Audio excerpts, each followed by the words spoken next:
Hi guys, the Metal Maniac back again, and in this video I'm going to be ranking all 9 Pantera albums from worst to best. So with that, let's begin.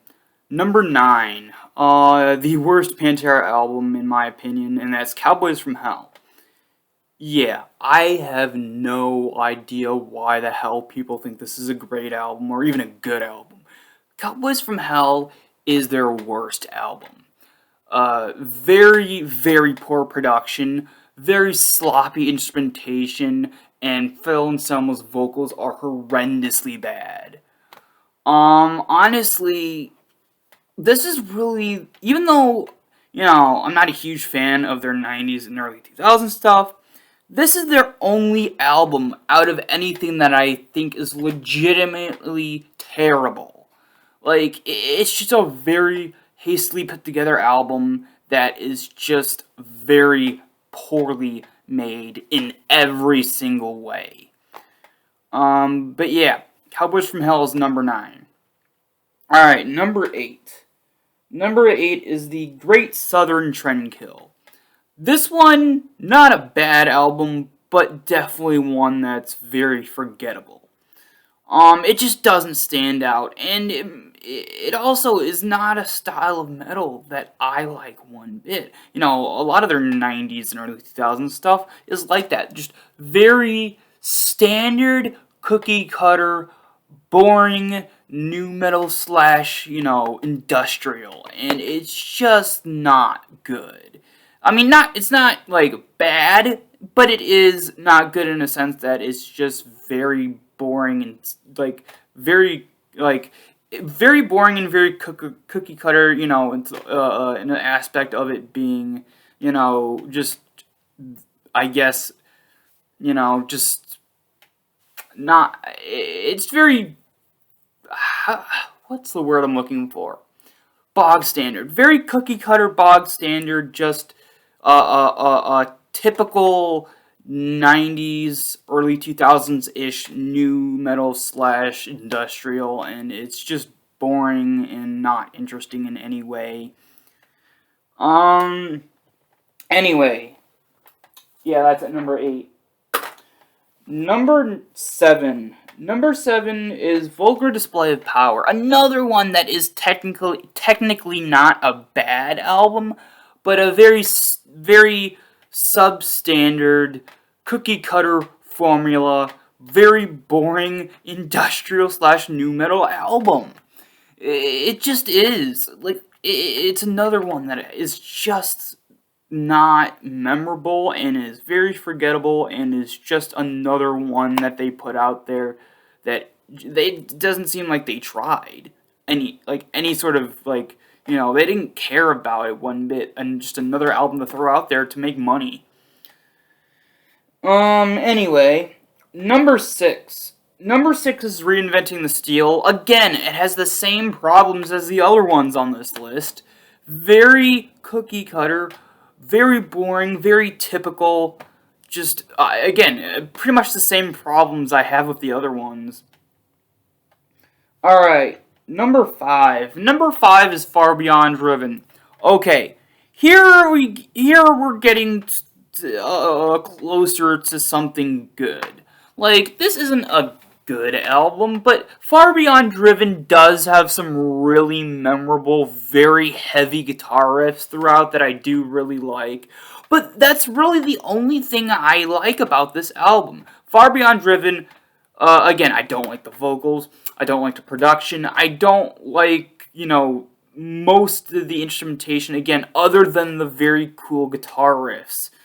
But everything else about it is just not, again, not memorable. So yeah, again, great riffs, but everything else not too memorable at all.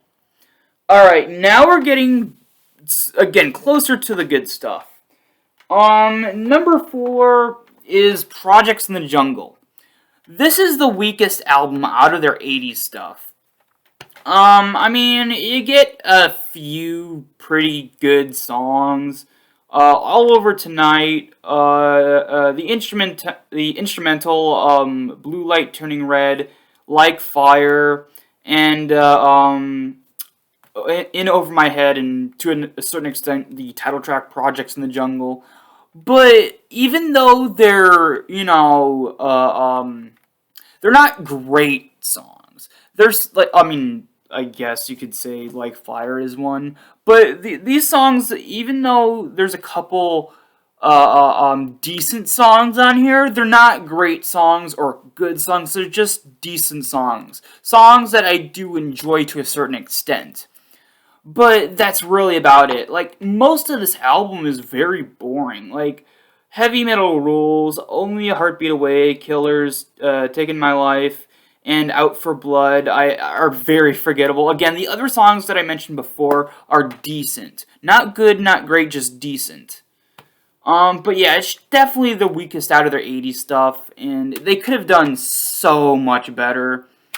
But yeah, it's a very mediocre album, but definitely not as bad as the ones before it on this list. Alright, now we're actually getting to the good stuff, finally. Number 3 is Power Metal.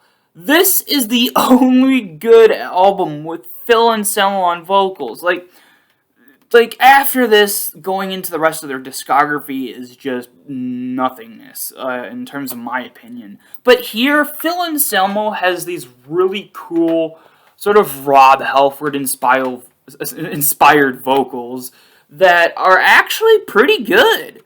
There's some great songs on here. Rock the World is really, really good. Power Metal is, I'd say, probably my second favorite song on the album. Over and Out's great. Proud to Be Loud is awesome. Down Below, great. Death Trap, also great. Hard Ride, my favorite song on the album. Super catchy riffing on this one. Burn is great. And then PSTS 88 is also great. Yeah, I just like it. The instrumentation is great. The vocals are pretty good. Not great, but definitely very enjoyable still. Just overall, it's a very good album. The only reason I have it lower and only at number 3 is because even though I do like Phil Anselmo's vocals on this particular album, overall, I do, in terms of vocalists for Pantera, I do prefer Terry Glaze over Phil Anselmo. But yeah, still a very good album, and I do really, really like it. It's at number 3. Alright, number 2 is, their debut album, Metal Magic. Definitely their most underrated album. I've said this before in my review of this album, but even for fans of their 80s stuff, still, even a lot of that group ignores this album and says it's way too overly cheesy and it's just, they can't take it seriously. But they're missing out because, for one, it's supposed to be like you're not supposed to take it seriously. It's glam metal, of course. It is purposely cheesy, but it's the fun kind of cheesy, the very fun and just very enjoyable kind of cheesy glam metal that I do really, really like. Yeah, there's just so many great songs on here. Ride My Rocket's super catchy. I'll Be Alright's awesome. Tell Me If You Want It also is a good one. You know, that chorus, again, super, super catchy chorus. Biggest Part of Me is one of the best metal ballads ever. Just a really great ballad. Metal Magic, the title track, is also really, really good. Widowmaker, another amazing song with a great, catchy riff. Nothing On But the Radio is also really good, and Rock Out is awesome. Just overall, a very great album, and it's very underrated and underappreciated.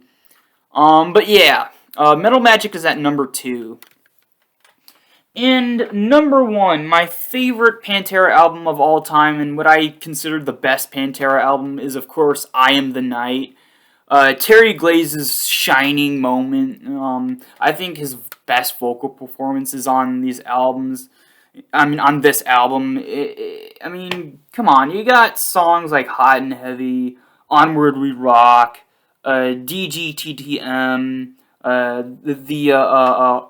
first version of the song Down Below, Come On Eyes, right on the edge, Valhalla, and another amazing ballad with Forever Tonight.